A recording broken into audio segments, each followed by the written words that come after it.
So welcome finally to the solution of the thumb challenge that I posted a couple of weeks ago or days ago. And this is really an exciting case. I think it highlights the way we can kind of like add value and make our referring doctors and orthopedic surgeons happy in a way. So there are a couple of things here. First, you can access the link or the DICOM files yourselves. So for some reason, CMRAD is not allowed to record webcam simultaneously. That's funny. So yeah, again, the link, you will find all the links somewhere. So you can go here, thumb quiz case, or just search my name on Collective Minds. You should find that case. This is where you can get access to the original DICOM files. We will go through the case here just in a second. Then some people are actually posting stuff here. So following some actually good answers too. We'll come to that in a second. And I also posted this on this MSK Radiology School, which is a free platform, free community for everybody that wants to improve in musculoskeletal MRI or radiology in general. So go check that out. I will also put the link somewhere. Anyways, again, here, same link. And just wanted to show you the reason why I put this in. So I got a very positive feedback from the hand surgeon that sent us this case.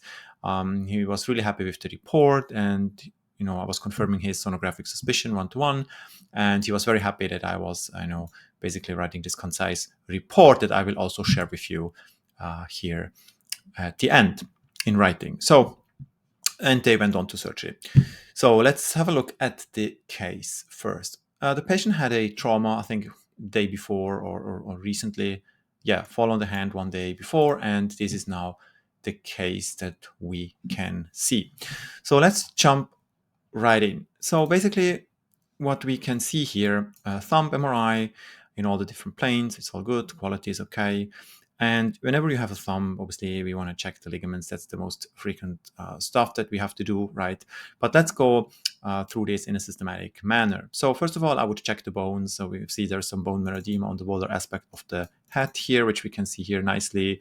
There is likely to be some form of a impaction or bone bruising rather. I don't see a displaced fracture or anything. Nothing is going through. We can check the T1. And on the T1, this low signal here indicates there's some microtrabecular infraction here. So there was a significant contusion to the head here, but no complete fracture. This is just the sesamoid, nothing to worry about. This is the second sesamoid. The other phalanges here are fine. There's no other bone marrow edema other than this. Just verify this here on the other plane. So bony-wise, we are okay, and there's no degeneration, no osteoarthritis, or whatever, or something like this. So that's basically that out of the gateway. And then we check the ligaments, and with the ligaments, we can see that the ulnar collateral ligament is attenuated, it's high in signal, but for a trauma one day ago, there is not a lot of soft tissue edema around it. So this is then a question of a mild sprain, potentially acute on chronic. Maybe there was a pre-existing injury to all of it here. I think this is sometimes a tricky case because the UCL goes kind of like obliquely to not fall for any kind of like partial tears when in fact it's just partial volume. So I called this more like an acute on subacute mild sprain. I think there was a pre-existing injury before this for a acute or purely acute one event injury. There is not enough soft tissue edema for me here. But we can be sure this is not a Stener lesion. The ligament goes through. It's just a bit thicker and maybe a little bit attenuated as normally. And I can just quickly, well, this is not a normal case actually. I will use this for the other structure to show. Where could I show you a little bit of a normal one? Maybe we can quickly use this one here for a comparison. Yeah, so you can see how nice and black these ligaments normally are. And this is where we then can just compare this. So sometimes it's nice to have some form of a collection of nice or normal cases to see that the ligament is abnormal. Okay, so this is the UCL, no Stener lesion, sprain, a bit high signal, maybe a pre-existing issue, not a lot of edema around it in general. Then we go to the radial collateral ligament, and this is where the case actually has its value. We don't see the radial ligament here. It's very bright, it's irregular. We have this blob of tissue here, so this one here, that's not normal. Normally, the radial collateral ligament is a nice smooth structure going up like this, quite a black structure for that matter. Let me just quickly show you this here on this image. You can see this should roughly look like this. I can also show you here from another case, which actually has a UCL injury where we have the radial collateral ligament. So this is about what it should look like. And in our specific case here, it's missing from here to here, and we have this blob of tissue right there. And what actually happened, and I think the longer you start to look at this image, you can see this is the ligament, has this funny morphology like this.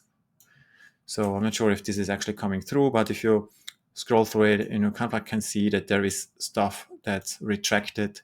Certainly, it's just not a normal tear where you would have, for example, something like this, and then you just have a tear, or something like this where it's torn distally or a valse distally. The gap is quite extensive, and this is too thick. I think these are the two key information, and then you just have to think about, okay, so probably this is the torn ligament, and it's flipped around, retracted, flipped around, and it's lying underneath this structure. And that's actually the aponeurotic or the aponeurosis of the abductor pollicis brevis. And you can see how this is just below this. So when I saw this, I have never seen this before, right? So this was the first case actually that I've seen with this specific pathology, where we have a radial collateral ligament tear that's flipped around and flipped under the aponeurosis of the abductor pollicis brevis. So in a way, it kind of like reminded me of a Stener lesion, which would be basically the same on the opposite, where we would have a torn, retracted UCL sitting on top of the aponeurosis that would be going underneath it, right? And preventing then the radial collateral or the ulnar collateral ligament to switch back in place and heal. So we have the exact same, or quite the same situation now here. The fact that this is flipped under the aponeurosis prevents the radial collateral ligament to go back in its natural position and heal. So this would not heal by itself, and that's why I was thinking, hey, this is probably something like a Stener-like lesion, right? So not a Stener lesion, but I was thinking in my head, okay, I would probably call this Stener-like lesion.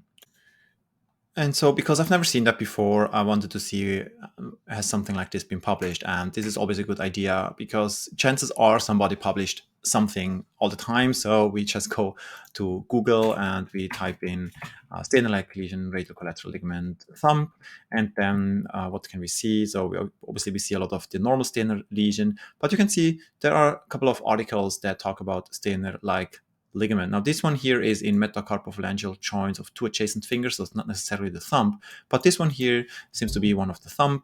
So radial collateral ligament injury of the thumb with a Stener-like lesion, and that's basically the exact same thing. So I'm not sure if we can actually see the images here. Let me just read through this. So Stener in 1962 and 70. This is now another case, 27-year-old woman.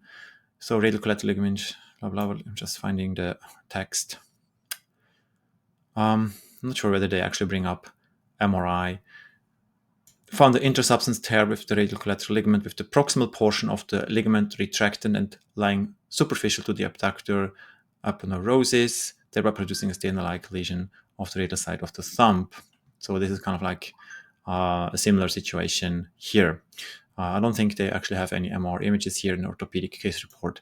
But in this case here, it's not really like lying over it, but it's flipped under it. So I still call it a Stener-like lesion, and indicating that this is a surgical indication, right? So that's that.